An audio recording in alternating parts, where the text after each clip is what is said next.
Welcome back to Anatomiqa. In the previous session, we discussed on the third type of muscle, the skeletal muscle. To recap, the gross features, terms used to describe voluntary muscle, classification based on color, arrangement of fibers, and action of muscles was discussed. In this session, we will understand how to name the muscles, discuss the blood and nerve supply of voluntary muscles. Naming the muscles is based on the following features: shape, size, number of heads, attachment, depth, position, structure, and action. All these will be explained with the examples one by one. To start with the shape, the muscle is named deltoid since the shape of the muscle is in the form of Greek letter delta, that is equilateral triangle. The muscle is named quadratus where the muscle fibers form quadrangular shape. Based on the size, the names are given in comparison with two muscles with different sizes in the same region, small and large. The small muscle is named as minor and the large muscle is named as major. For example, when two muscles are compared in the pectoral region, they are named as pectoralis minor, where the muscle is small in size, and pectoralis major, which is large in size.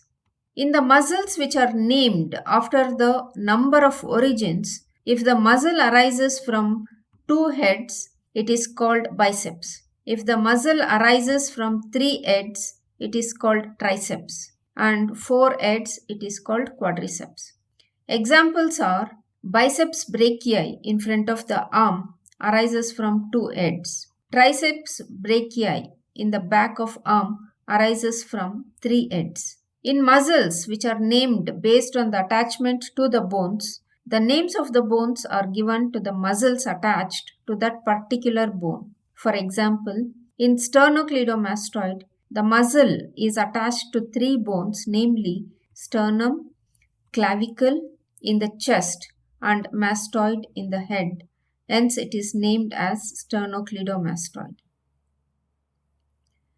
In the muscles which are named based on the overlapping, the muscle which is close to the skin is called superficialis, and the muscle present away from the skin deep towards the bone is called profundus.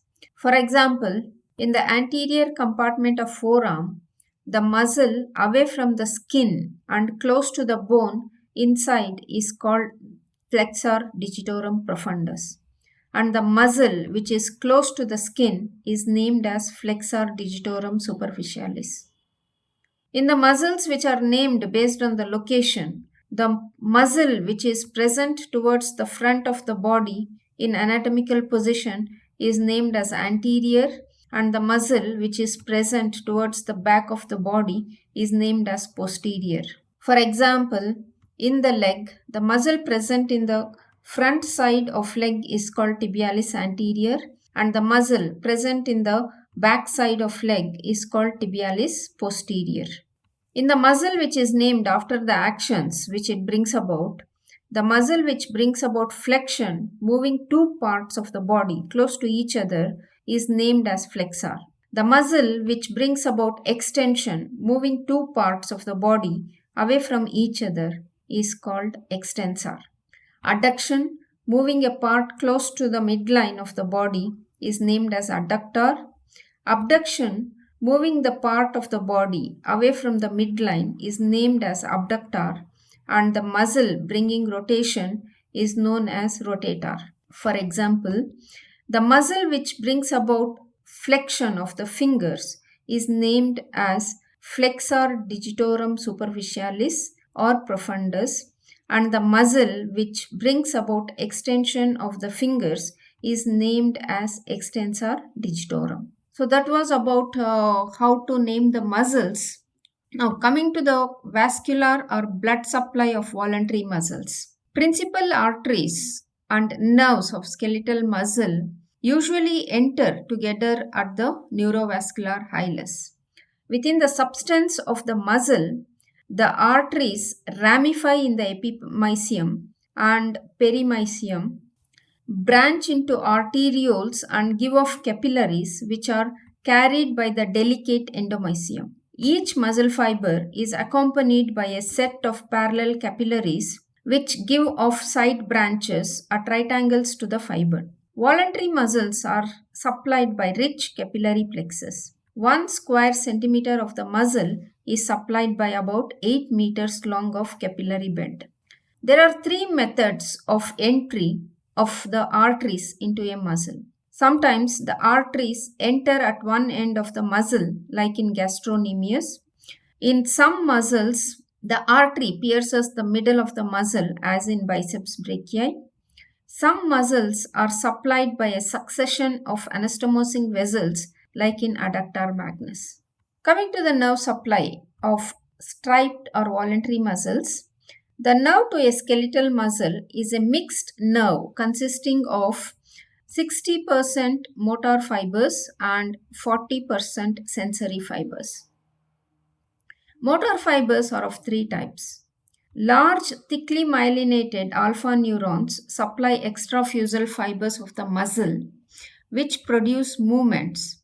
Fiber ends at motor end plate. Small, thinly myelinated gamma efferent neurons supply the polar regions of the intrafusal fibers for the maintenance of muscle tone. It refines and controls muscle contraction. Fiber ends at the muscle spindle. The third group is the fine non-myelinated autonomic efferents which supply smooth muscle fibers of the blood vessels. Sensory fibers are myelinated fibers distributed to muscle spindles for proprioception and also to tendons. Some fibers convey painful sensations from free nerve endings around the muscle fibers. Few fibers arise from the lamellated corpuscles in the connective tissue, annulospiral and flower spray endings of the muscle spindle. These are stretch receptors and regulate muscle tone. The following are some of the terms used in describing nerve supply to striped muscle. Motor point is the point of entry of the nerve trunk which usually enters the deep surface of a muscle. Electrical stimulation of the muscle is most effective at the motor point.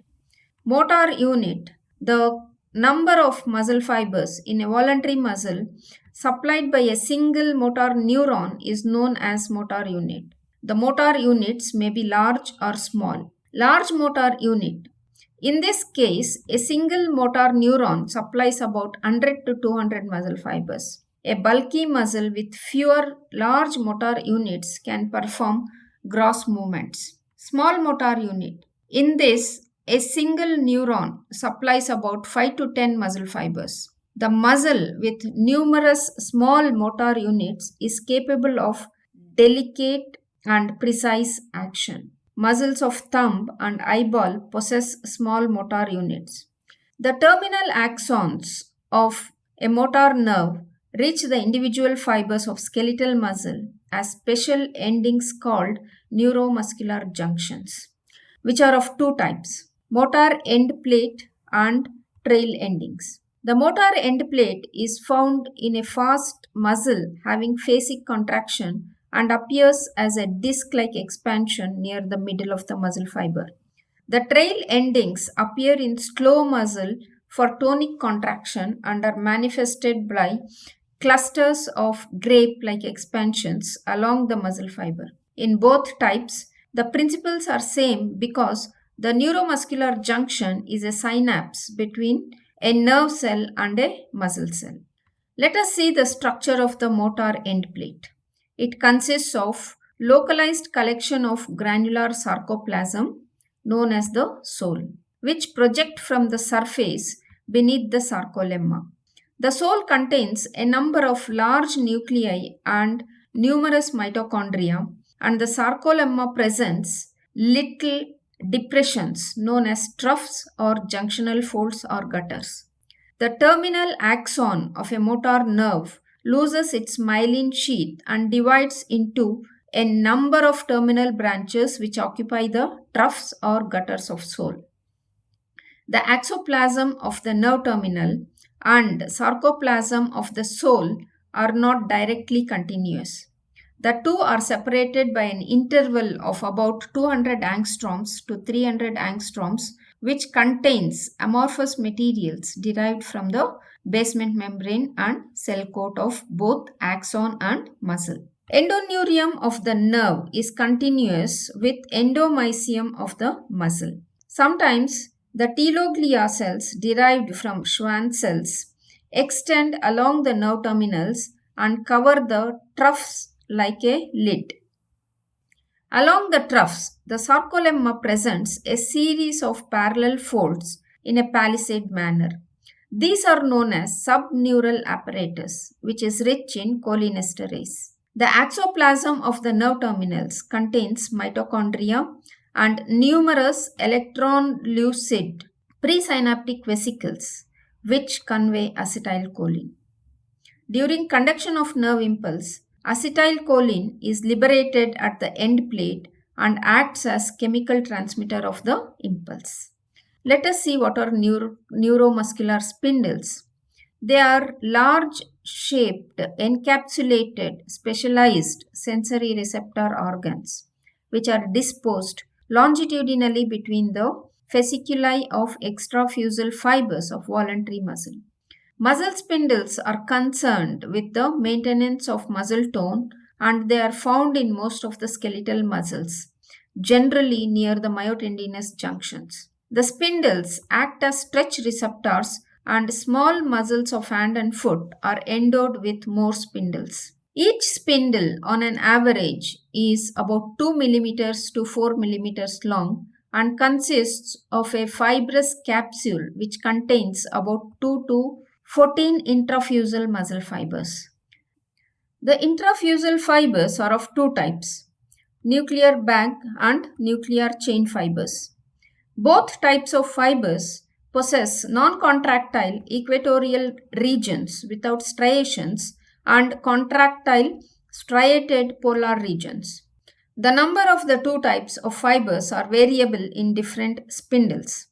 The nuclear bag fibers are longer and larger than the other type and present expansions in the equatorial regions known as the nuclear bags, which contain collections of numerous nuclei. Moreover, the peripheral ends of such fibers extend beyond the capsule of the spindle and are attached to the perimysium of the extrafusal fibers or to the adjacent tendon. The nuclear chain fibers are shorter and narrower, confined within the spindle capsule, and their equatorial regions contain chain of nuclei in single row. The polar ends of each fibers are attached to the capsule or to the sheets or nuclear bag fibers. The individual intrafusal fibers are enveloped by inner axial sheaths, and the interval between the outer spindle capsule and inner axial sheaths is occupied by lymph, which is rich in hyaluronic acid. The intrafusal fibers are innervated by sensory and motor nerves. The sensory nerve terminals are of two varieties, annulospiral and flower spray endings. The annulospiral endings surround the equatorial regions of both nuclear bag and nuclear chain fibers and are derived from thickly myelinated group 1 afferent fibers. The flower spray endings enwrap only the nuclear chain fibers and are distributed on one or both sides beyond the equatorial regions at the striated polar area. Such endings belong to group 2 afferent fibers. Both varieties of sensory endings act as stretch receptors. The receptors are stimulated when the intrafusal fibers are passively stretched during relaxation of the extrafusal fibers of the entire muscle, or when the polar regions of intrafusal fibers contract actively. Possibly, the stretch receptors respond more effectively when passively stretched. The motor fibers, also known as fusi-motor fibers, supply the polar regions of the intrafusal muscles, and they are derived mostly from the gamma efferent neurons of the anterior gray column of the spinal cord. The gamma efferent neurons are of two types, gamma 1 and gamma 2.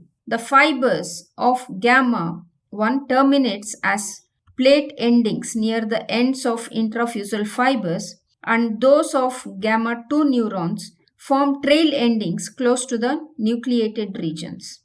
Sometimes the collaterals from the beta efferent neurons supply, in addition to the extrafusal fibers, the extreme poles of intrafusal fiber as plate endings. The fusi-motor fibers, when stimulated, produce contraction of the polar regions, and eventually the stretch receptors of the equatorial regions are stimulated. Functionally, there are two types of fusi-motor fibers, dynamic and static. The dynamic fusi-motor fibers supply the nuclear bag type of intrafusal muscles and are concerned with monitoring the position and velocity sensors in a rapidly changing muscle.